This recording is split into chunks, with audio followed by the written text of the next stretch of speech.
The hillsides were packed with thousands of people who had come to see a double hanging, and Major Catron and his troops had strict orders to ensure that a court-ordered death sentence was carried out. Whatever AZ thought in that instant, when her eyes met the eyes of Oscar Daniels, she said nothing. And a moment later, Sheriff Reed and the two attending physicians rose and took their places. At a nod from Reed, Deputy Loomis led Knox and Daniel up a narrow wooden stairway and onto the scaffold where two thick nooses hung at eye level. In 1912, hanging convicts by the neck until dead was still the primary means of execution, and it would be more than a decade before courts moved to the newly invented electric chair, which gained favor precisely because killing someone with the rope is not as simple as it sounds. American legal authorities have been hanging prisoners as far back as the Jamestown colony, but botched executions were common well into the 20th century. State law stipulated that Forsyth County Ordinary Herschel V. Jones design a scaffold and prepare nooses appropriate for the hanging of Knox and Daniels. Mobs may have simply thrown the end of a rope over a tree limb or the nearest telephone pole, but to play his role in the pageant of capital punishment, Jones had a number of problems to overcome. And I think it's interesting. So 1912, hanging convicts by their neck until dead was common. And it said more than a decade later, the electric chair came into place. I'm just making a mental note. But these were forms of capital punishment because now they don't even do the electric chair. They do the euthanization thing, where they inject you with some poisons and kill you. The goal was to drop the prisoner from such a height that as the slip knot tightened and the body reached the end of the rope, forces multiplied enough to fracture the spine. That's freaking gruesome. So it's not necessarily the choking that kills you, but it's the impact. If all went according to plan, such a hanging was the most humane form of execution available at the time, resulting in instantaneous and bloodless death. But there were two unsavory risks: decapitation, which the head pops off, or strangulation. You just get choked to death. It's not immediate.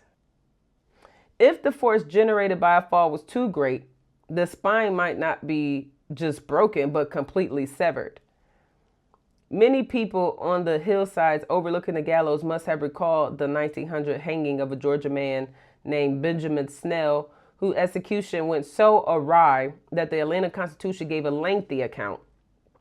The heavy rope cut through the neck of the murderer and severed the windpipe and blood vessels and practically pulverized the bones of the neck. The tough muscles at the back of Snell's neck saved the total severance of the head from the body. Blood gushed from the severed arteries almost instantly and dyed the white linen shirt and collar, and then flowed down the clothing, extending to the shoes. It was a spectacle that was most revolting. Had the drop been 4 inches lower, decapitation would certainly have resulted. That's insane. Gruesome. Clearly, whoever planned Snell's hanging had gotten the figures wrong.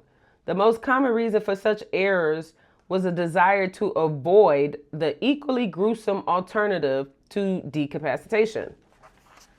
The sight of a prisoner wreathing, gasping, kicking, and moaning at the end of a rope as he or she died a slow and noisy death by strangulation.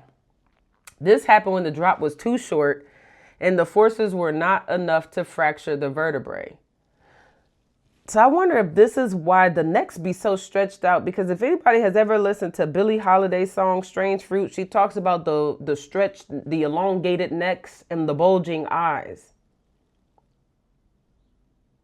And I wonder if that's why it's so elongated, because it's an attempt to fracture your spine. It's freaking gnarly. It said this happened when the drop was too short and the forces were not enough to fracture the vertebrae. In such cases, the prisoner eventually choked to death, but it could take as long as half an hour. That's insane. When in early October, Herschel Jones had sketched the scaffold through which Knox and Daniel were to fall, he would have consulted a table of drops that was widely used to calculate the length of the noose based on a convict's body weight. That's a lot of math. They put math in it. The key fact for Jones was that the two prisoners to be hung in Forsyth were not grown men but adolescents. 16 and 18. For Knox and Daniel, the charts would have recommended a 9 to 10 foot drop, a height normally reserved for hanging women, to snap their necks.